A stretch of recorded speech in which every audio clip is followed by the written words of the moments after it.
बहुत ही उत्साहवर्धक परिणाम है।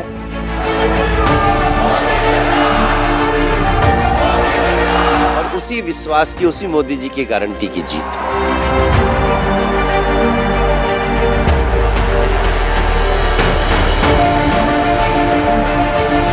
तो 2024 में भारतीय जनता पार्टी कम से कम 400 सीट जीती। जितनी सीटें पिछले लोकसभा के चुनाव में आई थी उससे कहीं अधिक सीटों पर भारतीय जनता पार्टी और एनडीए के लोग विजय प्राप्त करें।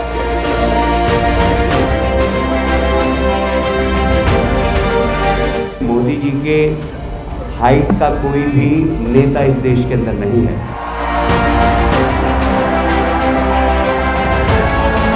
विश्वास है कि 24 में भी हम प्रचंड बहुमत से इस देश की सेवा करने का अवसर हमें इस देश की जनता देगी।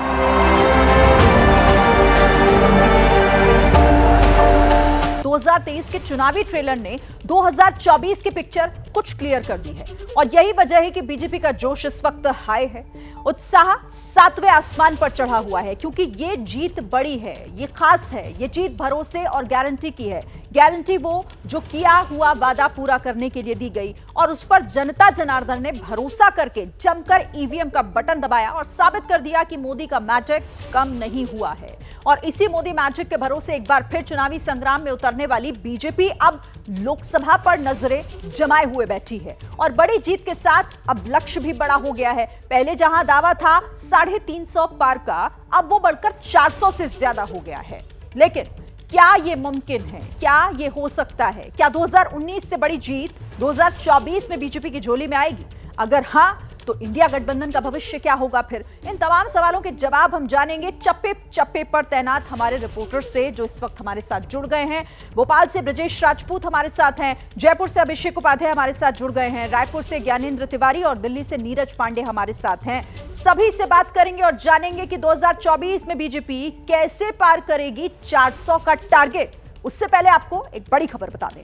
बड़ी खबर इस वक्त की यह है कि 2023 के बाद 2024 पर अब बीजेपी की नजर है। लोकसभा चुनाव को लेकर बीजेपी का बड़ा दावा, लोकसभा चुनाव में 400 सीटें जीतेंगे।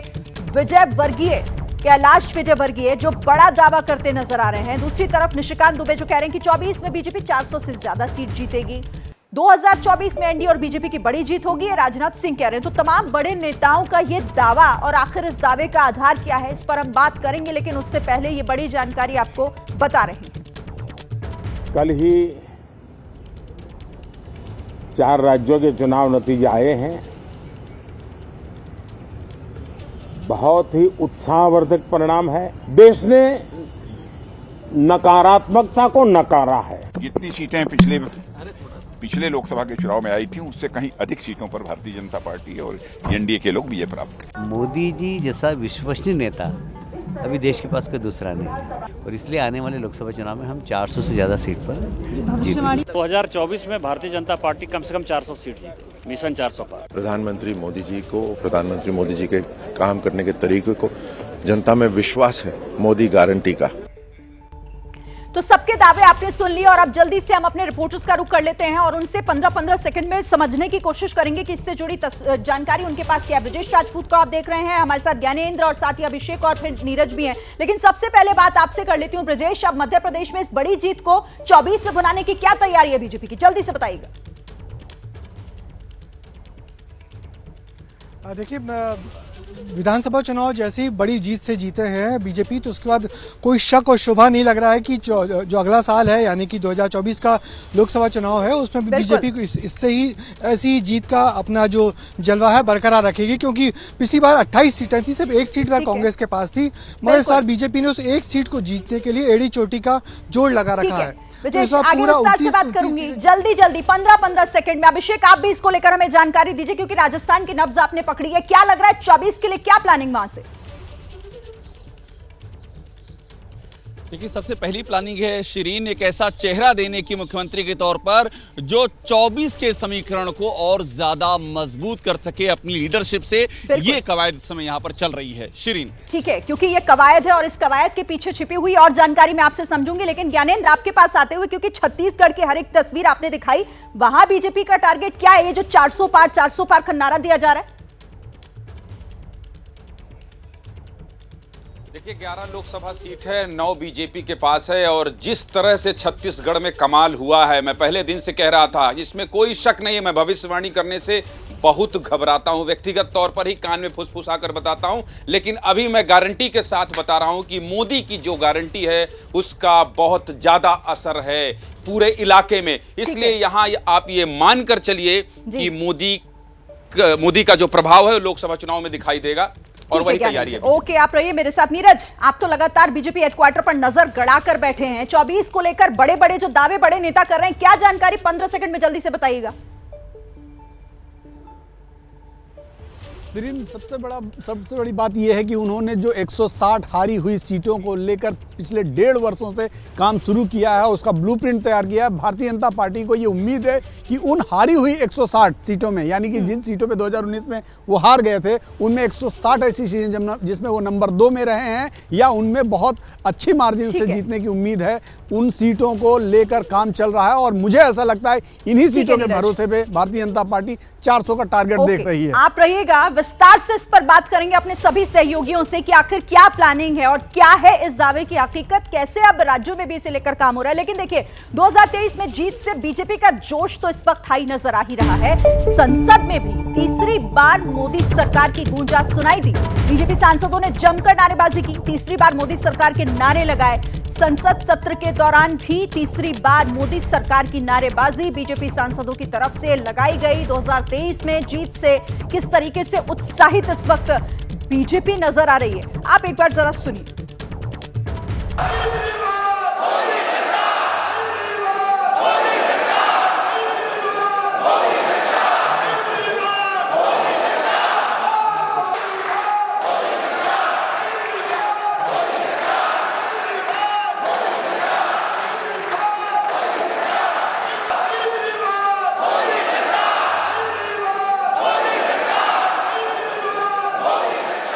देखिए, ये संसद सत्र के दौरान आप ये सदन की तस्वीरें देख रहे हैं और कैसे सभी जो सांसद है वहां पर जीत की हैट्रिक की बात कर रहे हैं और तीसरी बार मोदी सरकार, ये भरोसा जता रहे हैं सभी। और ये जोश क्यों आकर इतना हाई है, ये आपको हम अपने संवाददाताओं की जुबानी समझाने की कोशिश करते हैं। नीरज का मैं रुख कर लेती हूँ। नीरज, मतलब एक चीज तो इन 2023 के चुनावों से साफ हो गई कि यहां पर जो कहती है ना बीजेपी की मोदी है तो मुमकिन है, क्योंकि यही दिखाई दिया, बगैर चेहरे के वही हुआ भी। देखिए श्री, इसमें कोई शक नहीं कि भारतीय जनता पार्टी के सबसे टॉलेस्ट लीडर नरेंद्र मोदी हैं।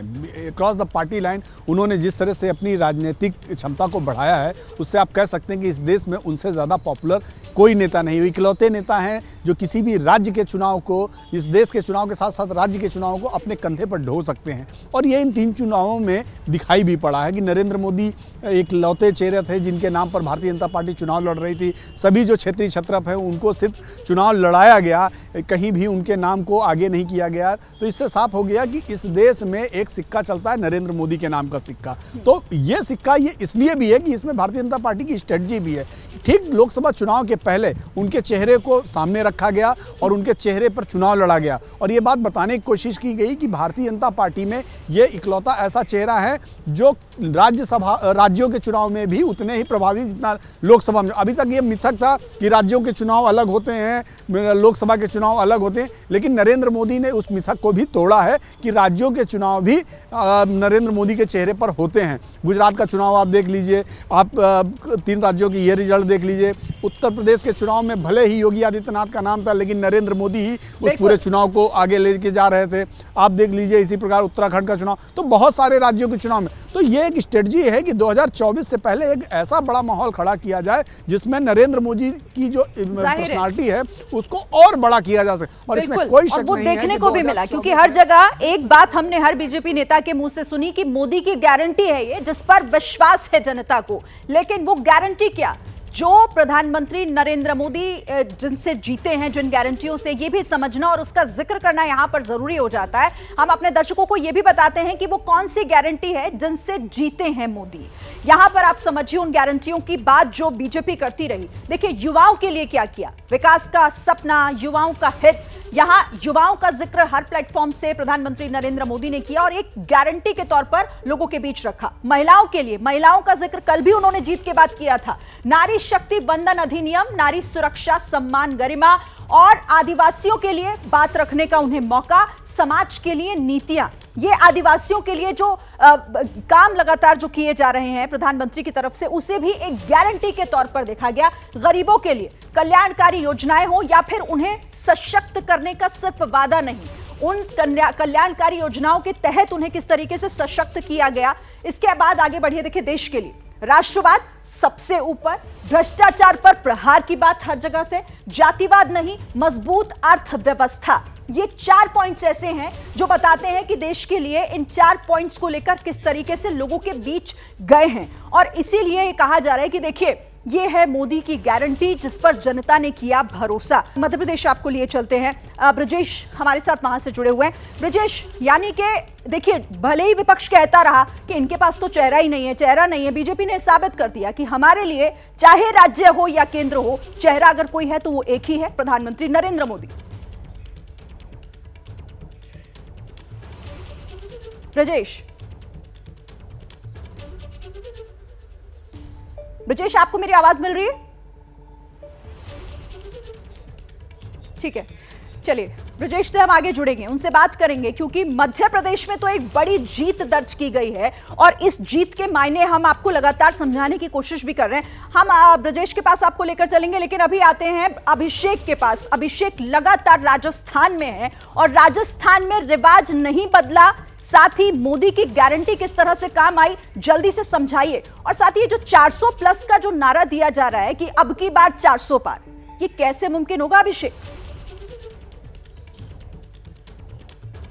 श्रीनी, जो 400 पार की बात है ना, उसमें राजस्थान मेरी नज़र में एक प्रयोग स्थली है जो बीजेपी ने यहाँ प्रयोग किया। आप देखिए बीजेपी किन स्थितियों में यहाँ पर जीती है। उसके सामने सबसे बड़ा जो चैलेंज इस दौर में उभरा है वो है फ्री की गारंटियाँ, वो है जो दुनिया भर के आकर्षक चुनाव के समय जो योजनाओं का ऐलान किया जाता है और राजस्थान में जमकर के किया गया, जिसको देख करके एक बड़े तबके को ये भ्रम हुआ कि यहाँ एंटी इनकम्बेंसी नहीं है, यहाँ गहलोत सरकार तो रिपीट हो रही है। एक बड़ा भ्रम क्रिएट हुआ और इसका मुकाबला बीजेपी ने दिल्ली में किया है, इसका पंजाब में किया, इसका कर्नाटक में किया, इसका तोड़ नहीं निकाल पाई है। आप यूं समझिए पहली बार इसका तोड़ निकला है कि इन तमाम गारंटियों पर, इन तमाम आकर्षक योजनाओं पर, इन रेवड़ियों पर, जिन्हें कि बीजेपी की ओर से कहा जाता है कि रेवड़ियां हैं, हालांकि उस पर भी ये आरोप लगते हैं कि उनके नेता भी ये कहते हैं, लेकिन इसको पार पा करके राजस्थान में बीजेपी ने सरकार बनाई है। तो ये एक प्रयोग है और ये प्रयोग पूरे देश में लागू होगा, क्योंकि अब आप सोचिए हर चुनाव में यही होगा कि बड़े एक से बढ़कर एक ऐलान होंगे विपक्ष की ओर से, रेवड़ियों की जिन्हें बात की जाती है, फ्री की योजनाओं की, तो उनके ऊपर का जो नैरेटिव है वो राजस्थान में बीजेपी ने स्थापित कर दिया है, उसको ओवरकम कर दिया है। तो ये एक तरह की ये प्रयोग स्थली है और यही प्रयोग पैन इंडिया अब लागू किया जाएगा कि बीजेपी को इस स्ट्रेंथ का अंदाजा इस राजस्थान में हुआ है और ये पूरे देश भर में उसकी रणनीति का अहम हिस्सा होगा। ठीक है, बिल्कुल, और यही रणनीति काम भी कहीं ना कहीं बीजेपी के लिए आई भी है। आप रहिएगा अभिषेक हमारे साथ, देखिए लेकिन सिर्फ देश में नहीं, प्रधानमंत्री नरेंद्र मोदी का मैजिक कैसे विदेश में भी चला है, ये भी अपने दर्शकों को एक बार दिखा दें जरा। ये महत्वपूर्ण है यहाँ पर कि कैसे सिर्फ देश नहीं बल्कि विदेश में भी मोदी मैजिक चला। आप समझिए इसे किस तरीके से। देखिए बड़े राज्यों में जीत के साथ मोदी का भारत में प्रभुत्व बढ़ा। द न्यूयॉर्क टाइम्स में जिस तरीके से इसका जिक्र किया गया प्रधानमंत्री नरेंद्र मोदी का, ब्लूमबर्ग, चुनावी राज्यों में मोदी की शानदार जीत, भारत के बाजार में तेजी, ये हम आपको विदेशी मीडिया के हवाले से बता रहे हैं कि किस तरीके से इस मोदी मैजिक का जिक्र सिर्फ भारत में नहीं हो रहा है। अब उधर देखिए रॉयटर्स, 3 राज्यों में बीजेपी की जीत मोदी की एक बड़ी उपलब्धि के तौर पर इसे बताया गया है और इसीलिए इसकी गूंज सिर्फ यहां नहीं हो रही है बल्कि बाहर विदेशों में भी हो रही है। और ये यही कहा जा रहा है कि देखिए कोई यकीन करे या ना करे, ये प्रधानमंत्री नरेंद्र मोदी के चेहरे पर जिस तरीके से जीत दर्ज की गई। ब्रजेश मेरे साथ जुड़ गए हैं, ब्रजेश का रुख कर लेते हैं। ब्रजेश, मध्य प्रदेश में तो बड़ी जीत, एक बड़ा नंबर वहां से बीजेपी ने जीता है, लेकिन क्या लाइन और लेंथ तय हो गई है इसी के साथ अब 2024 के लिए भी? बिल्कुल श्री, आपने सही कहा, पूरी लाइन लेंथ सेट हो गई है, क्योंकि जिस तरीके से बम्पर जीत मध्य प्रदेश में बीजेपी को मिली है, बीजेपी ने चुनाव पहले ही तय किया था कि हमको संगठन पे काम करना है, बूथ पे काम करना है, 50% जो वो वोट है बीजेपी के खाते में लाना है। तो इस बार जो बीजेपी को जंप मिला है मध्य प्रदेश में, तकरीबन 7.5% का जंप मिला है, 47.88% वोट शेयर बीजेपी का हो गया है। और यदि हम पिछले लोकसभा चुनाव की बात करें तो बीजेपी को पिछले लोकसभा में 58% वोट शेयर मिला था। यानी बीजेपी लगातार अपना वोट प्रतिशत बढ़ा रही है, और बढ़ाने की बड़ी वजह वो है कि वो जमीन पे भी काम कर रही है। साथ ही साथ जो गारंटी वाली बात अभी अभिषेक बता रहे थे कि जो जिस तरीके से कांग्रेस गारंटी की बात करती है, मगर कांग्रेस की गारंटी पर इस बार मोदी की गारंटी भारी पड़ गई। तकरीबन दोनों गारंटियां समान है, एक जैसे लॉलीपॉप दोनों जनता को देने की कोशिश कर रहे हैं, मगर मोदी की चूंकि विश्वसनीयता बड़ी है, कद बड़ा है, तो मोदी की गारंटी इस बार मध्य प्रदेश में भी चल गई। मोदी मैजिक के साथ साथ शिवराज मैजिक भी चला है, और शिवराज की जो लाडली बहना योजना का इम्पैक्ट हुआ है, तो मोदी शिवराज के चलते टोन सेट हो गई है कि आने वाले चुनाव में पूरी 29 की 29 सीटें बीजेपी को हासिल करना है। और जो आकांक्षी सीट की एक योजना जो बीजेपी बनाई है कि जो बयानबाजी जो है ना, बयानबाजियां आगे अब बढ़ रही हैं, क्योंकि अब हर कोई यहाँ जो है वो इस बड़ी जीत का दावा 2024 में कर रहा है, 400 का टारगेट पार करेंगे। मैं ज्ञानेंद्र के पास आती हूँ। ज्ञानेंद्र, इसकी सिर्फ और सिर्फ भारत में नहीं बल्कि विदेशों में किस तरह से गूंज है, हमने अखबारों में क्या हेडलाइन दी गई, खबर में क्या लिखा गया, कैसे इसे मोदी की जीत और एक बड़ी उपलब्धि के तौर पर देखा गया, क्या ये सभी है जो आत्मविश्वास अब बाकी बीजेपी नेताओं का बढ़ा रहा है, जो 400 प्लस की बात कर रहे हैं? देखिए, ग्राउंड की सच्चाई जो है ना शरीन, वो जनता को बताना चाहिए। मैं पिछले 10 महीने से मैदान में रहकर एक शो कर रहा था, इसके अलावा पूरे चुनाव में लोगों के बीच ही जा रहा हूं। मैं आपको बहुत यकीन और विश्वास से कह रहा हूं कि जिस आदमी को 150 रुपए लीटर खाने के तेल खरीदने में सबसे ज्यादा दिक्कत है, वही सबसे बड़ा समर्थक है मोदी का। और इस बात को समझना होगा लोगों को। जब मोदी यहां आकर एक साहू लड़के की मौत पर बात करते हैं, जहां 20% आबादी हो, तो पूरा प्रदेश का साहू इकट्ठा हो जाता है ये सोचने के लिए कि अब हम बीजेपी को वोट देंगे। मोदी का असर क्या है? मोदी का असर यह है कि 50 लाख फॉर्म भरवाए जा रहे हैं, 50 लाख फॉर्म भरवाए जा रहे हैं, और वो फॉर्म वापस आ जा रहे हैं कि महिलाओं को 1000 रुपए देंगे, इसकी गारंटी है, 12,000 रुपए साल का देंगे। मोदी जो कहते हैं उसका बहुत बड़ा असर होता है। और जिस इलाके में वो जा रहे हैं, मैं तो छत्तीसगढ़ की बात नहीं कर रहा हूं, मैं आपसे मध्य प्रदेश राजस्थान की बात कर रहा हूं कि जहां खड़े होकर वो जब भाषण देते हैं उसका असर होता है सीरीन। और इसलिए मैं कह रहा हूं कि मोदी इस जीत में, तीनों ही राज्य में जो बड़ी जीत मिली है, इसके पीछे मोदी बहुत बड़ा फैक्टर है। इसलिए 2024 में मोदी के चेहरे पर और सामने राम मंदिर का उद्घाटन, और उसके बाद मुझे कुछ कहना पड़े, मुझे लगता है जरूरी है। अभिषेक उपाध्याय और मेरे वरिष्ठ सहयोगी ब्रजेश राजपूत ज्यादा बताएंगे, बड़े राज्य में बता रहे हैं कि किस तरह से मोदी का असर हुआ है। बिल्कुल ज्ञानेंद्र, मैं बाकी अपने सहयोगियों से भी इस पर आगे बात करूंगी, क्योंकि कैसे ये मोदी मैजिक चला, और क्या अब ये जो जीत का ट्रेंड, जीत की जो रणनीति है बीजेपी में, वो सेट हो गई है 2024 के लिए भी। राज्यों में अब जीत के बाद बीजेपी बड़ी बैठक बीजेपी ने की है। संसद भवन में जीत के बाद बीजेपी की बैठक, जिसमें जेपी नड्डा, अमित शाह इस बैठक में शामिल हुए, प्रहलाद जोशी, कैलाश विजयवर्गीय भी इस बैठक में मौजूद रहे। तो बड़ी जीत के बाद राज्यों में जिस तरीके से बीजेपी ने एक बड़ी जीत दर्ज की है, उसके बाद बड़ी बैठक भी की। संसद भवन में ही जीत के बाद बीजेपी की यह बैठक हुई, जिसमें जेपी नड्डा, अमित शाह भी शामिल हुए। क्या कुछ और जानकारी इस पर है? नीरज हमारे साथ जुड़े हुए हमें बताएंगे। नीरज, क्या अपडेट इस पर? देखिए स्त्रीन, यहाँ पर सारी बैठकें अलग अलग रही हैं। कैलाश विजयवर्गीय चूंकि जीत कर आए हैं तो उन्होंने मुलाकात की, प्रहलाद जोशी जीत कर आए हैं, प्रहलाद पटेल जीत कर आए हैं तो उन्होंने मुलाकात की। प्रहलाद जोशी और अरुण सिंह और सीपी जोशी सिर्फ इसलिए मिले क्योंकि वो एक राज्य में जीते हैं चुनाव, और चूंकि वो एक प्रदेश अध्यक्ष है, एक चुनाव के प्रभारी रहे हैं और एक प्रभारी महासचिव हैं, तो तीनों लोग उन्हें अमित शाह और जेपी नड्डा से मुलाकात कर उन्हें बधाई दी, शुभकामनाएं दी। तो ये अलग अलग मुलाकातें। लेकिन हाँ, ये ज़रूर है कि गृहमंत्री अमित शाह और जेपी नड्डा, इन दोनों लोगों की बैठक हुई। उन मुलाकात में बहुत सारी बातें हुई होंगी, लेकिन वो तब तक बाहर नहीं आएंगे जब तक वो खुद कुछ बताएंगे नहीं या खुद वो कुछ जानकारी देंगे नहीं, क्योंकि उन दोनों लोगों की बैठकों में कोई बताने वाला नहीं है। बहुत सारी बातें होती हैं पार्टी की। हमारी जब off the record JP Nadda ji से बात हुई तो उन्होंने ये जरूर कहा कि बहुत सारी विषयों पर बात हुई है, लेकिन अगले 1 से 2 दिन में तस्वीर साफ हो जाएगी। पर्यवेक्षक कब जाएंगे, नजर रखिएगा आप इस जानकारी पर। जैसे कोई अपडेट हो हमारे दर्शकों को बताइएगा। राजस्थान में जीत के बाद एक बड़ी खबर खबर इस बीच आ रही है। पूर्व उपराष्ट्रपति भैरू सिंह शेखावत के दामाद का बयान सामने आया है। उन्होंने कहा कि मेरी जगह दिया कुमारी को टिकट क्यों दिया गया। नरपत सिंह जो हारे और हार के बाद नरपत सिंह ने एबीपी न्यूज से बातचीत की, कहा कि चित्तौड़गढ़ भेजना शॉकिंग था। वसुंधरा भी इस फैसले से हर्ट हुई। सुनिए। हमारे साथ में नरपत सिंह राजवी जी हैं, बीजेपी के वरिष्ठ नेता हैं, पूर्व उपराष्ट्रपति भैरू सिंह शेखावत के दामाद हैं। उनसे हम बात करते हैं। आपसे मेरा पहला सवाल यही है कि आप विद्याधर नगर की सीट से आप 3 बार के विधायक और आपको भेजा गया चित्तौड़गढ़ की सीट, वहाँ आपकी जमानत जब्त होगी। आप इतने वरिष्ठ नेता हैं, जमानत जब्ती की नौबत क्यों आ गई? वहाँ पे जो वर्किंग टीम थी वो ज़्यादातर निर्दलीय के साथ गई। अब मेरे को तो ये भी नहीं पता था कि मंडल अध्यक्ष कौन है, वहाँ के पदाधिकारी कौन कौन है। आपकी पार्टी की वर्किंग टीम थी वो? पार्टी की, बीजेपी की। तो वो उनके साथ खिसकी, तो उसके साथ में वैक्यूम को फिल इन करने के लिए आपको पदाधिकारी काम करने के लिए बनाने पड़ेंगे। उतने में जो समय लगा 7-8 दिन का, 10 दिन का समय में 8 दिन इसी में लग जाएगा, तो फिर आप वोट जनरेट कहाँ से करें? आपको विद्याधर नगर जहाँ से आप 3 बार जीत चुके थे, वहाँ से आपको क्यों भेज दिया गया चित्तौड़गढ़? अब इसका उत्तर तो भेजने वालों से पूछें, मैं तो क्या दे सकता हूँ, क्योंकि मेरे को तो कोई जानकारी इसमें थी नहीं। क्या आपके लिए सदमे जैसा था यहाँ से वहाँ भेजना अचानक? शॉकिंग था, यस, क्योंकि जानकारी नहीं होगी तो अचानक ये आता है कि यहाँ नहीं लड़ना है, वहाँ जाना है। क्या वसुंधरा जी से कोई आपकी बातचीत हुई आपके इस हार के बाद? आप यहाँ आए हुए हैं, चित्तौड़गढ़ से जयपुर आए हुए हैं, कोई वसुंधरा जी से कोई बातचीत हुई आप? जी, आज सुबह ही बात हुई है, और वो तो तबीयत के बारे में और फीलिंग हर्ट कि आप नहीं जीत पाए, वो बात हुई। वसुंधरा जी का आपके पास फोन आया था? जी। आप मतलब इस पर वो दुख जाहिर कर रही थी कि आपकी वहाँ जीत नहीं हो पाई? हाँ जी। तो नरपत सिंह हार के बाद जिस तरह से वो कह रहे हैं कि मुझे नहीं पता ऐसा फैसला क्यों लिया गया, चित्तौड़गढ़ भेजना शॉकिंग था।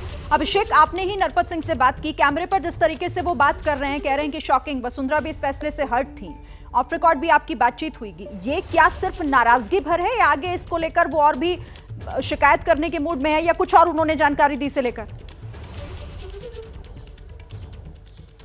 शिरीन, वे पूर्व उपराष्ट्रपति भैरू सिंह शेखावत के दामाद हैं। आज भी उन्हीं के आवास में, जो आवास उनको उस समय अलॉट किया गया था, वहीं वो रहते हैं और उस पूरी लीगेसी को कैरी करते हैं। और विद्याधर नगर से 3 बार के एमएलए रह चुके, मंत्री रह चुके हैं वसुंधरा राजे सिंधिया की जब सरकार थी।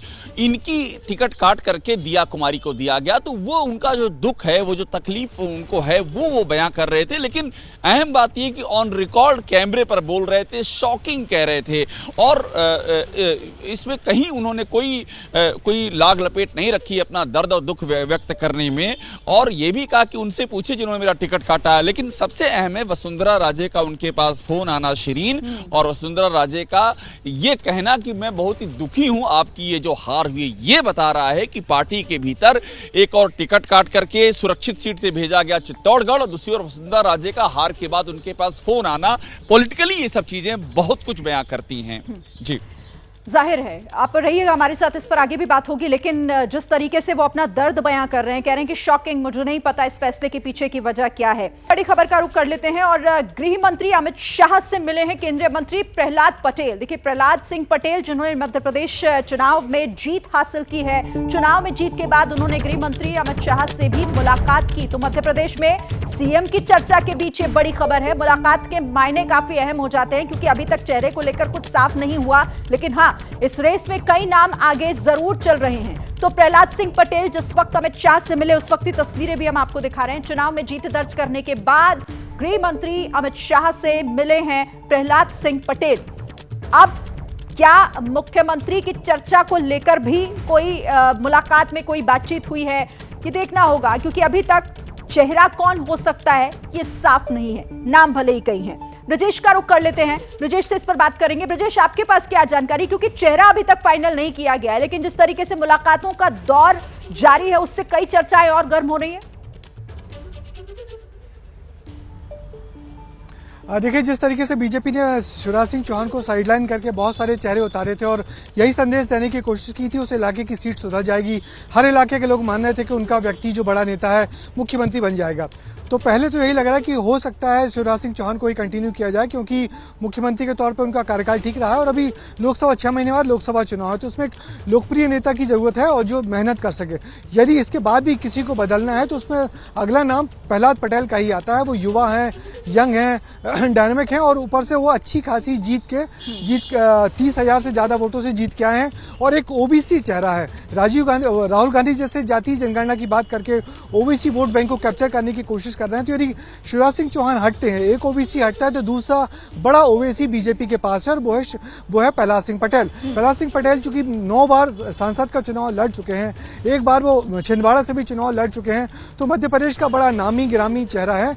बहुत अच्छी एनर्जी है उनमें, बहुत दिल्ली में सभी बड़े नेताओं से उनके ताल्लुक अच्छे हैं, तो वो एक मुख्यमंत्री के तौर पे एक अच्छा चेहरा हो सकता है, इसलिए उनकी भेंट के बाद कयास लगने लगे हैं। बिल्कुल, और इसीलिए ये मुलाकात भी महत्वपूर्ण हो जाती है। ब्रजेश रहिए आप हमारे साथ, और इस जीत के बाद अब क्या तैयारी फाइनल की है? फाइनल मतलब 2024, क्योंकि सेमीफाइनल के विनर अब फाइनल पर है पूरी तरह नजर। रणनीति किस तरह से जीत जो है वो पक्की करेगी, ये आपको यहां पर समझाते हैं। देखिए 2023 की रणनीति, मोदी के चेहरे पर लड़ा गया चुनाव। दूसरी तरफ 2024 में जीत पक्की, एक बार फिर मोदी ही चेहरा होंगे, यानी प्रधानमंत्री नरेंद्र मोदी का चेहरा, यानी जीत की गारंटी बीजेपी के लिए। राज्यों में सीएम फेस घोषित नहीं किया गया, कोई चेहरा जो है वो तय नहीं किया गया था। अब 24 में जीत पक्की कैसे? राज्यों में जीत का फायदा मिलेगा, यानी इसीलिए तो इसे सेमीफाइनल कहा जा रहा था ना। देखिए 23 की रणनीति क्या, चुनाव में केंद्रीय मंत्रियों को उतारा गया, और 2024 में इसका असर क्या हो सकता है कि महिलाओं का साथ मिलेगा, महिला आरक्षण का फायदा मिलेगा, और इसीलिए इसे एक जीत की गारंटी के तौर पर देखा जा रहा है। 2023 की रणनीति के तहत कई सांसदों को चुनाव लड़ाया गया, चुनावी मैदान में उन्हें उतार दिया गया। यूसीसी बड़ा मुद्दा, भ्रष्टाचार एक बड़ा हथियार, इसे लेकर जिस तरीके से काम किया गया और इसका जिक्र बार बार किया गया, इसे 2024 की रणनीति के तहत देखा जा रहा है। फिलहाल ये रणनीति जिस तरह से बीजेपी की तरफ से बनाई गई, 23 में तो फायदा दिखा उसका साफ तौर पर, अब 24 पर नजर है। लेकिन ये जो 400 के टारगेट की बात की जा रही है, ये मुमकिन है क्या? आपका विश्लेषण ग्राउंड पर रहकर इसे क्या कहता है?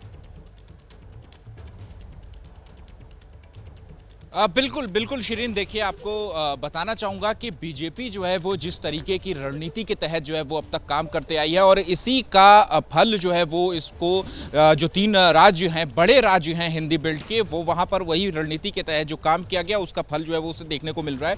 छत्तीसगढ़ की अगर हम बात करें तो छत्तीसगढ़ में बीजेपी को जिस तरीके की जीत जो है वो देखने को मिली है, वो भले ही जो है वो राजनीतिक विश्लेषकों के लिए जो है वो अनएक्सपेक्टेड विन हो, लेकिन जो बीजेपी के सूत्रों से मैं बात कर रहा हूं लगातार, उनका साफ तौर पे यही कहना था कि उन्हें पहले से ही इसकी जानकारी थी। पार्टी के इंटरनल सर्वे में भी जो है वो इस बात की जानकारी थी कि 50 से ऊपर जो है वो सीट का आंकड़ा बीजेपी का जो है वो जाने वाला है। और जिस तरीके की तैयारी जो है वो, चाहे बीजेपी का कैडर की हम बात कर ले, चाहे चुनावी वादों को जो है वो छत्तीसगढ़ के हर घर तक ले जाने की बात रहे, और इसी का जो सेमीफाइनल हम कह रहे हैं, सेमीफाइनल में जो है वो परचम जो है वो बीजेपी ने लहराया है, उसका साफ असर जो है वो आने वाले 2024 के लोकसभा चुनावों में भी जो है वो देखने को मिलेगा। क्योंकि चाहे वो अलग अलग तरीके की योजनाएं कह लें, या फिर जो सबसे एक इंपॉर्टेंट बात है वो कैडर की बात जो हम कह रहे हैं, कार्यकर्ता की बात कह रहे हैं। कई सारे जो है वो बातें कही गई राजनीतिक विश्लेषकों की तरफ से कि बीजेपी का जो कैडर है वो निष्क्रिय हो चुका है, लेकिन 6 महीने 8 महीने से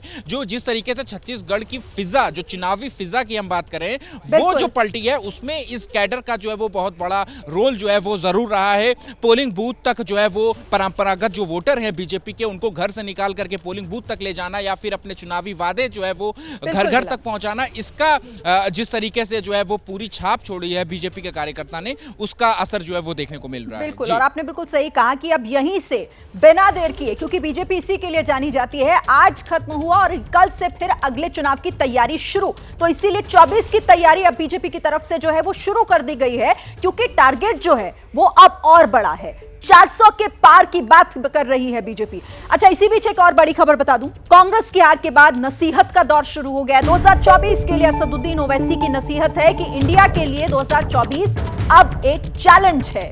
ओवैसी कह रहे हैं कि ये नतीजे 2024 में कांग्रेस के लिए खतरा है, देखेंगे कितनी मोहब्बत की दुकान खुलती है। तो एक नसीहत कांग्रेस के लिए कि जो हुआ है, जो नतीजे आए हैं, वो कांग्रेस के लिए अब आगे और ज्यादा चैलेंजिंग होंगे। इंडिया के लिए अब आगे की राह और मुश्किल है।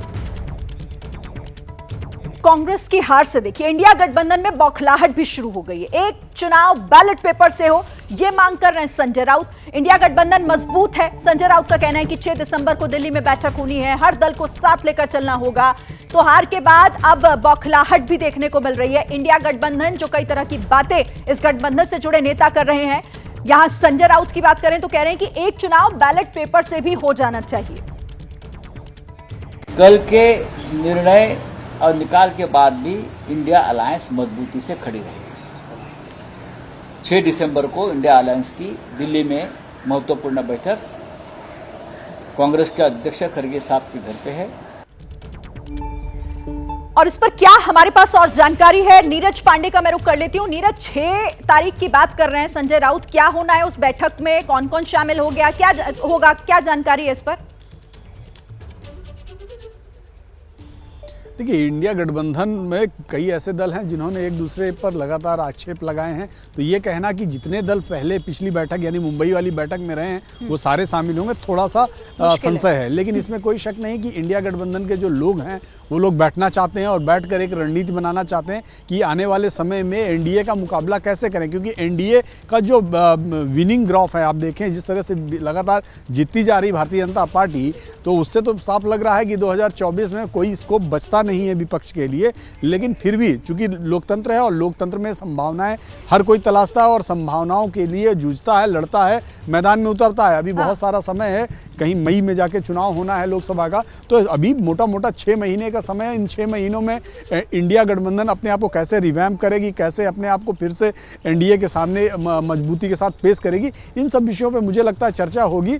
कुछ भी होगा वो उनके लिए सार्थक होगा। लेकिन एनडीए बहुत मजबूती के साथ आगे बढ़ रहा है और एनडीए के ज़्यादातर दलों का कहना है कि इंडिया अब खत्म हो चुका है, इंडिया का कोई अस्तित्व बचा नहीं है, केवल कांग्रेस इसको लेकर अब देखिए नसीहत भी आ रही है। वैसे तो यहाँ तक कह रहे हैं कि चैलेंजिंग होगा, कांग्रेस के लिए मुश्किलें अब आने वाले समय में और बढ़ेंगी। नीरज, आप रहिए हमारे साथ। एक और बड़ी खबर राजस्थान से आ रही है और चौंका देने वाली खबर है ये। जयपुर के मोती डूंगरी गणेश मंदिर के महंत का बयान सामने आया है, जिन्होंने कहा है कि पुष्य नक्षत्र में पूजा का वसुंधरा राजे को आशीर्वाद मिला है। मनोकामना दिवस में वसुंधरा राजे ने जिस तरीके से पूजा अर्चना की उसका फल उन्हें मिला।